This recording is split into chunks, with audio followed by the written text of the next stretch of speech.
সন্তুষ্ট হয়েছি। কেন মহারাজ? কারণ তুমি কুড়ে হয়ে গেছো, কিছুতেই উৎসাহ নেই তোমার। আদেশ করুন মহারাজ। সারটা ধরো, আমার কাছে আর কিছুই নেই। সেনাপতির বদলাম করে এখন পর্যন্ত তুমি কোনো যুদ্ধের আয়োজন করো। না মহারাজ, যুদ্ধের আয়োজন করিনি তা না দেখি, কিন্তু তোমার সাধারণত দেখিনি। আচ্ছা, তুমি সেনাপতি বটে, যুদ্ধের কারণ বুঝবার জন্য বসে আছো। মহারাজের কি কোনো শত্রু নেই? শত্রু নেই? শত্রু সৃষ্টি করতে পারো না? রাজপথ থেকে তুমি মোটা মাইনে পাচ্ছ, সেনারা বসে বসে নিষ্কর্মা হয়ে পড়ছে। বাইরে শত্রু যদি না জোটে, কোনদিন তারা আমাকে ধ্বংস করতে আসবে। প্রভু, মনে করো যদি একটা যুদ্ধ বাঁধে, তাহলে কেমন হয়? যুদ্ধ সে তো হবে। ঠিক কথা, মজা হবে। সেনাপতি, আদেশ করুন মহারাজ। শত্রু একটা খুঁজে বের করা চাই, তারপরেই শুরু হবে যুদ্ধ।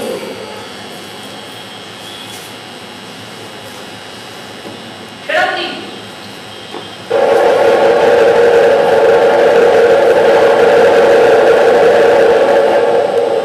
আপনারা ফিরে যান মহারাজ।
সেনাপতির মধ্যে কি যুদ্ধের জন্য প্রস্তুত হয়েছেন?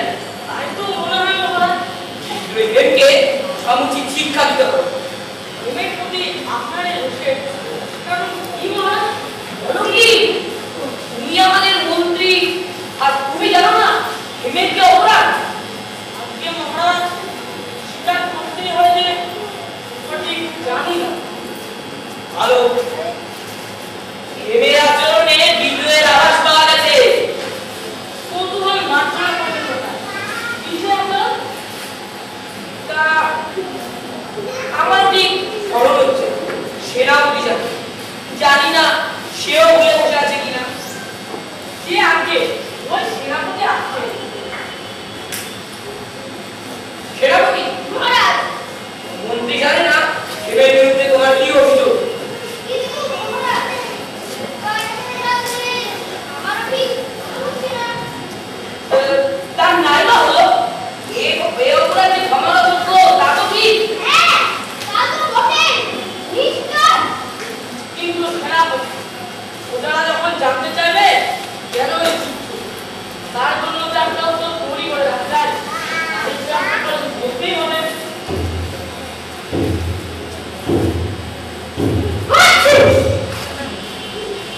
হ্যাঁ ঠিক হয়েছে। সবাই ওখানে যখন এসেছিলেন এই তখন তুই যায়নি। আবার তুই দিলে না, তুই দেবি। আহা কি আশ্চর্য! মহারাজের এই অপমান ভুলবার নয়।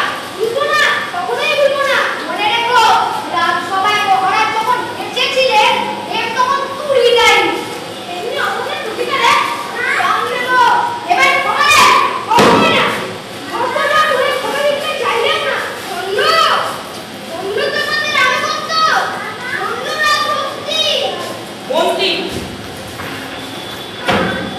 আমাদের সেনা যখন যুদ্ধ জয় করে দিবে তখন তাদের প্রত্যেককে পদক দিতে হবে। দেখবে মহারাজ আর যারা যুদ্ধে প্রাণ দেবে তাদের প্রত্যেকে সহারাষ্ট্রকে সত্যার করা চাই। চাইবই কি মহারাজ? সেনাপতি তুমি যে কোনো কথা বলছো না, ঘৃণা ঘৃণায় আমার গলার স্বর বন্ধ হয়ে গেছে মহারাজ। যুদ্ধ যাবে বিলম্ব কিসের? না আর বিলম্ব নয়। শনিগণ এগিয়ে চলো তোমরা। জয় মহারাজ রাজেন্দ্রের জয়, জয় মহারাজ রাজেন্দ্রের জয়। তার প্রভুত্ব সহকারে ব্যক্ত হোক। তার এই পবিত্র হাসি সমস্ত প্রজাপুত্রের সমাবেশ সুবিধানে সম্মানিত হোক। জয় মহারাজ রাজেন্দ্রের জয়, জয় মহারাজ রাজেন্দ্রের জয়।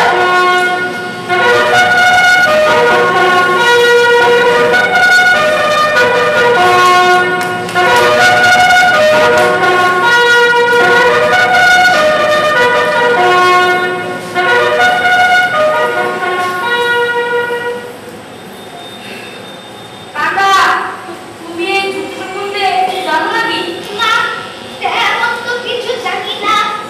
আরে আমরা বিচারপতির কাছে জানতে এসেছিল এই যুদ্ধ কেন। বিচারপতি আসছে না যে। মাননীয় বিচারপতি, মাননীয় বিচারপতি।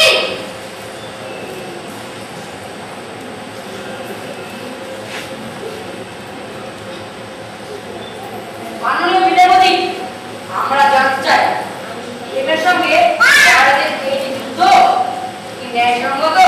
আরে শোনো বাবা, তিনি যে রাজা সেই জন্য তো তিনি হবেন প্রধান ন্যায় ধর্মের পালক। ন্যায় অন্যায় আদায় করে আমরা কি করতে পারি? আমরা মনে করি যতক্ষণ তিনি ন্যায় পরিবেশন মেনে চলবে ততক্ষণই তিনি আমাদের মহারাজ। রাজা ইচ্ছার কাছে আমাদের নতশীল হতেই হবে। সেই ইচ্ছে যদি অন্যায় হয়, অনাবিচার হয়, তবুও হ্যাঁ তবুও কেন কেন অবাক কাণ্ড, আশ্চর্য তোমাদের নির্বুদ্ধিতা। কারণ মহারাজের আছে বিপুল সেনাবল। সেই সেনাবলকে আমরা কানা করে ভয় করি না। যিনি রাজা হবেন তাকে ন্যায় ধর্ম পালন করতে হবে। বলা সহজ কিন্তু করবো কি শুনি? মহারাজ